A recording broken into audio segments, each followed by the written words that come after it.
In this video, I'm going to show you how I made a rock in the shape of a skull. I'm making this one specifically for a resurrection village, but if you are creating a skull rock of sorts for, let's say, Halloween, King Kong, a pirate village, or just because you dig skull rocks, you can resize, reshape, and reinforce as needed, depending on how it will be displayed and used as a landform in your village. My rock will be a recreation of Mount Calvary, Golgotha, the place where Jesus was crucified. In the display, the rock's main purpose will be to hold up 3 crosses and maybe a soldier. Here's a picture of what is believed to be the skull-shaped hill in Jerusalem. The hill was outside the city walls, near a road, not far from the tomb where Jesus was believed to be buried. This picture is great, but this is 2,000 years later. What would the hill have looked like before millennia of erosion? And no one really knows, so I have a lot of creative leeway. I'll try to make indentions for eyes, nose, mouth, or teeth. In the description, I've added a link to my Pinterest page where I've pinned several inspirations for Golgotha, which you can check out in the description below. There are some really cool skull rocks out there. Skull Island or Skull Hill, Skull Rock. There's different names, but they all have that important feature in common. This is an older picture of what Golgotha used to be like. It's also from a different direction. I like the angle of this picture. Up above, I kind of like the mouth on this one, but that nose kind of freaks me out. I like the shape of this hill here, with the crosses on top. I really like the striations of the rock. This one, I also like the shape, but the eyes are just a little bit too big. And this one, the eyes are kind of catty corner, and I also like how subtle it is. It's very rare to find only one inspiration, like exactly what you're wanting. So what's really helpful is to find different features of different inspirations and pick and choose which ones you like, and then make one that combines all of those features in one.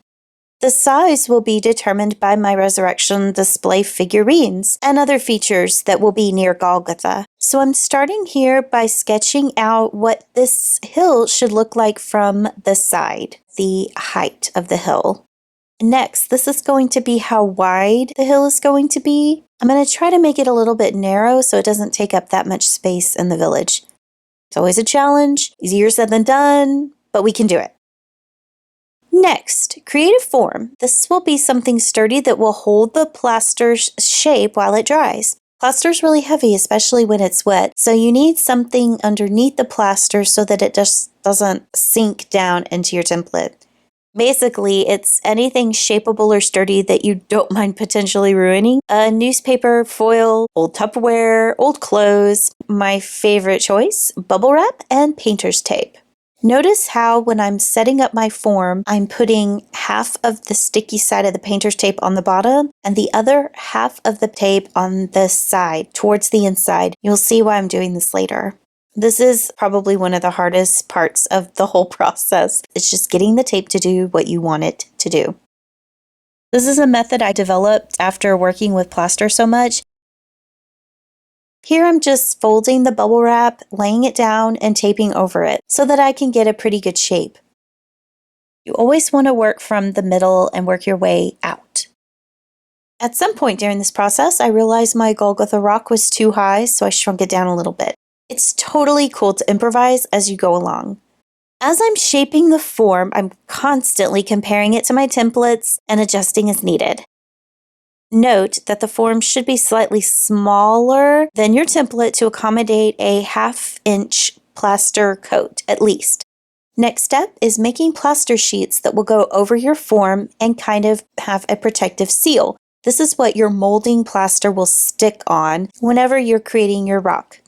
For this step, I'm using Bounty paper towels, and I'm mixing 1 part plaster Paris to 1 part water. All I'm doing here is I am dipping wettened paper towel into the plaster, swishing it around, and then I'm laying sheets on top of my mold.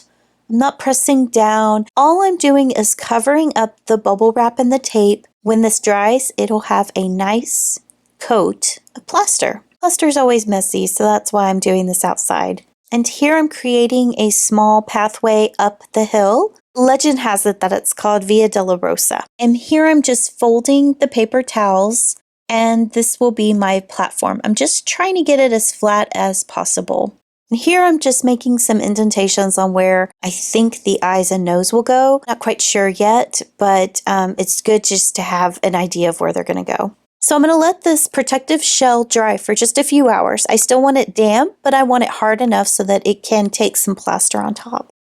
I'll be using my favorite recipe for molding plaster and following my tips and tricks. If you are new to village plastering, be sure to check out these helpful videos. For this particular rock, Golgotha, I want cranial cracks and the eyes for emphasis. I also want some blobs of misshapen mounds because I can envision any skull near Roman crucifiers would have been bruised, beaten, and battered up. Deformed, uneven. I need the skull to reflect the sadism of Rome, a tall order, but one I'm going for.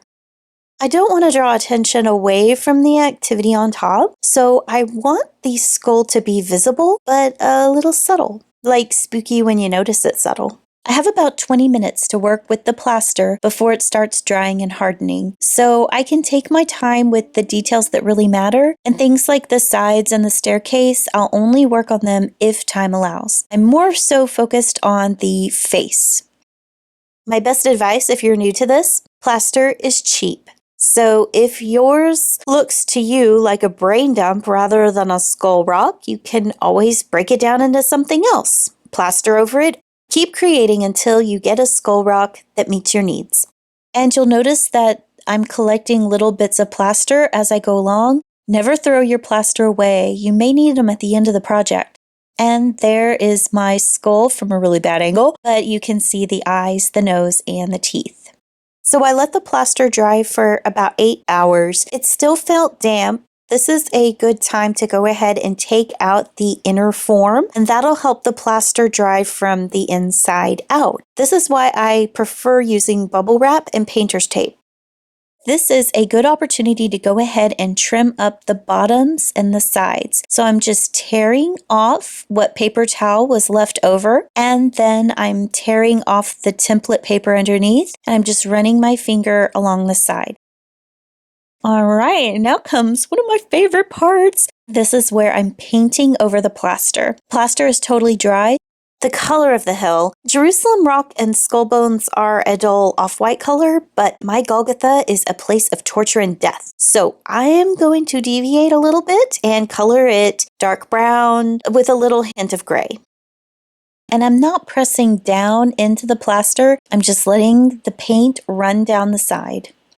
And be sure to always turn your skull rock so that you can make sure that you got all of the white. Sometimes they're only visible from certain angles. All right, base coat is complete. And now I have a darker brown color. What I'm trying to do here is emphasize the face and also some of the nooks and crannies. When I put the paint in the eyes, it looks like tears. It's a neat effect. When you're making your own skull rock, don't be afraid of painting in the wrong place. You can always paint over it. Here I'm adding another darker brown to give the eyes that shadowy effect. And now I mix some gray with some water. This is just to give the rock a little bit more of an aged effect to the areas outside of the skull. As you're painting, you'll notice that your rock is absorbing a lot of that moisture, and so it will get heavier. So if at any time you start noticing little bits of plaster getting stuck on your foam paintbrush, just let your plaster dry out for a couple hours and then revisit. And if you start seeing puddles of paint, just take a paper towel and soak it up. One thing I'm trying to do is make my colors darker where the skull is, just for emphasis. And I'm adding more gray to the road on the side. It's kind of hard to see in this, but I just wanted it to look really worn down, well trod. Whoa, that was way too dark. Redo!